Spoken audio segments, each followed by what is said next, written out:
What is going on, everybody? Welcome to another brand new installment of For the Love of Wrestling. I, of course, am your host, the Renegade of Wrestling, JJ Williams. Hope everyone is having a good Thursday here so far. Here tonight to discuss TNA Impact. And Impact kicked off tonight with a Pick Your Poison match. PCO has to take on Rhino. Rhino being the hand-selected opponent by Matt Cardona, who will be taking on PCO at Bound for Glory. This was a solid hardcore match between the two men. PCO able to get the victory, retain his digital media championship. Again, hard fought match here. We go backstage with GM Miller and Nick Nemeth. Didn't really catch everything that was being said there, unfortunately. Ariana Grace came out, introduced Brynlee Reese from NXT. Tremendous in-ring performer over in NXT. Those of you that don't tune in on a weekly basis on Tuesday that haven't seen her work, I feel bad for you. The personal concierge then comes out, introduces Dimeless Dana Brooke. Decent little match here. Ash by Elegance, of course, gets the victory to a chorus of boos from the TNA crowd. Ash then gives Brynlee an impromptu makeover, but Zaya Brookside comes out and makes the save. We then get a little vignette of Rosemary and Wendy Chu as they taunt Spitfire. Come to find out they will be getting a Knockouts Tag Team title shot at Bound for Glory. Congratulations to Wendy Chu and good luck to her and Rosemary. Again, if you're not familiar with Wendy Chu, because you don't watch NXT on Tuesday nights, I feel sorry for you. We then go to an X Division title match as Leon Slater takes on Speedball Mike Bailey. By and far, this was the match of the night, but of course, this is TNA. The X Division always steals the show. During the match, Leon seemingly dislocated his shoulder, but he kept pushing through. Speedball did what any competitor would do, targeted through the arm throughout the rest of the match.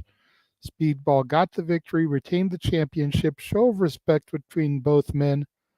Post-match, we find out that at Bound for Glory, it'll be El Hijo del Vikingo versus Speedball Mike Bailey for the X Division title. That should be a banger for sure. We go backstage with the ABC and the Hardys, and Ace Austin talks about how the Hardys and Jeff specifically were inspirations for him. Next week, the Hardys and ABC will team up to take on the System, but at Bound for Glory, it's every team for themselves. Matt Hardy says they're going to Bound for Glory to prove that the Hardys are great, not were great. He says that this could very well be the last Full Metal Mayhem TLC style match that the Hardys have in them. We then get Steve Macklin coming out to the ring, calls out Josh Alexander. This was a tremendous exchange between both men where I got the screen cap from. Macklin insults Alexander. Alexander saying that he doesn't buy this newly changed Steve Macklin. Macklin was one of the slimiest and scummiest, self-centered individuals that he knew. And now because of this conversation he had with Eric Young, all of a sudden we're supposed to believe he's a different guy.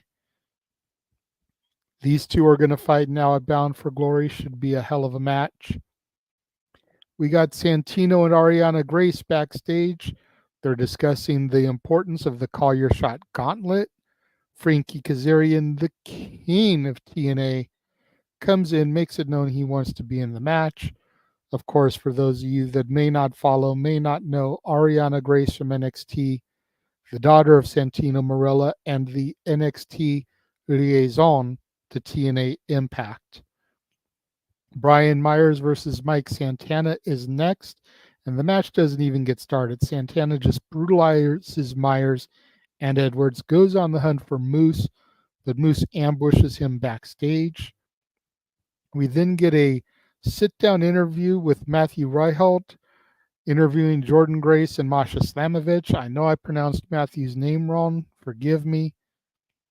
This was a very interesting segment as Both women kind of profess their admiration of each other, but at the same time, Masha makes it known she's going to do whatever it takes to become Knockouts champion at Bound for Glory. And granted, we'll get to our predictions next week on Simply Predicting, but I think Masha might actually do it. I think she might be the person to dethrone Jordan. Bound for Glory seems like it's a perfect pay-per-view to hit that reset button. Jordan Grace's contract is set to expire next year. It was supposed to be mid next year, but apparently she got it altered so that her contract ends in January. So I see her maybe losing the title to Masha, have a couple of rematches, really thoroughly put her over, and then possibly Jordan Grace coming to WWE. We then get the King of TNA one more time, gracing us with his presence, coming to the ringside area ahead of our main event. He joins Matthew and Tom Hannafin on commentary for Matt Cardona versus Nick Nemeth. This is PCO's Pick Your Poison. He picked Nick Nemeth for Matt Cardona to have to face. It was a good match. It was a solid match. Just wasn't enough to take match of the night away from the X Division. PCO came out during the match, distracting Cardona, allowing Nemeth to get the win. Post-match, Kaz grabs the microphone and announces that during the World Heavyweight Championship match between Nick Nemeth and Joe Hendry at Bound for Glory, he will be the special guest referee. Frankie Kazarian finding a way to shake things up and throw a little wrench in there. What's going on, Daniel? Good to see you.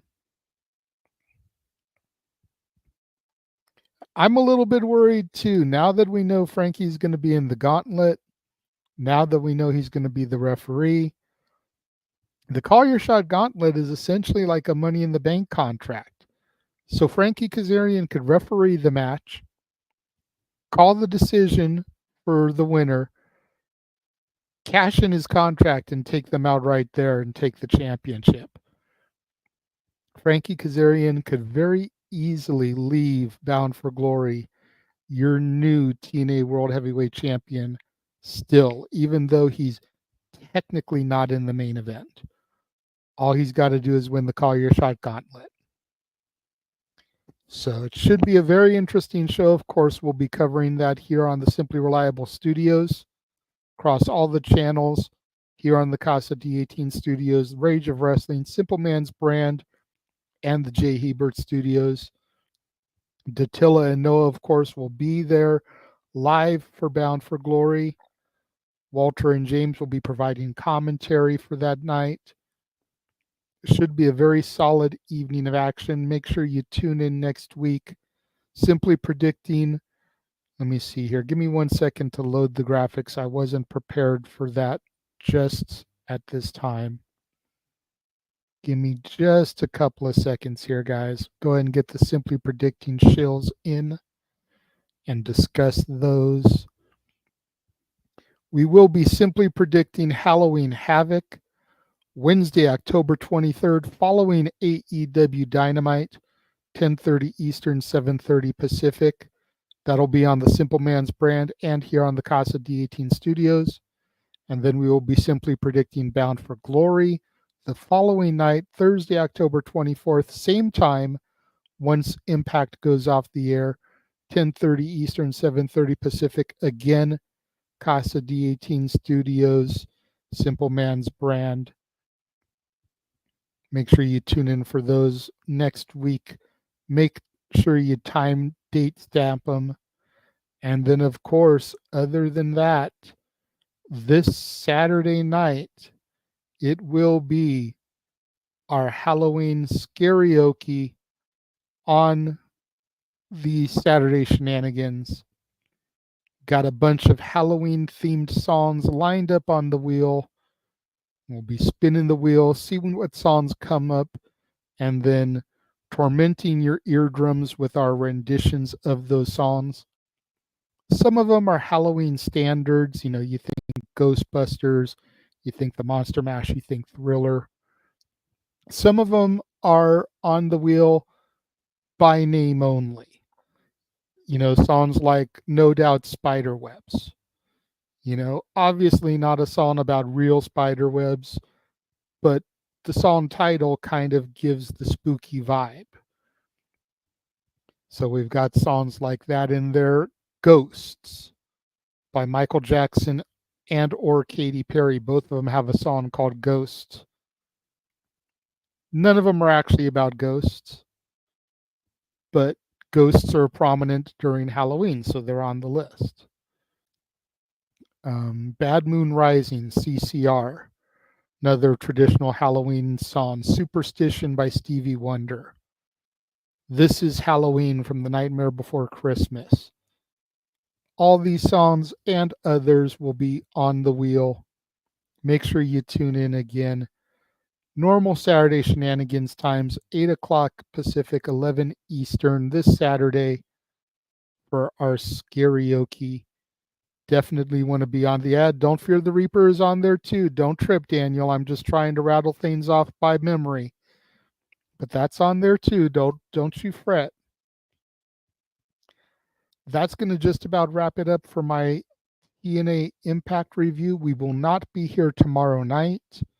I have to work tomorrow, so I won't be able to catch SmackDown during the East Coast time, and I'm not going to go live at 10 o'clock, 11 o'clock at night West Coast time, because that's like 1, 2 in the morning East Coast time. It's not going to get a turnout. So no SmackDown review tomorrow. We will be back on Monday, though, with Raw. And until then, we'll see you guys on Saturday for the Saturday shenanigans. Thank you for joining me and tuning in tonight. I will catch you guys next time.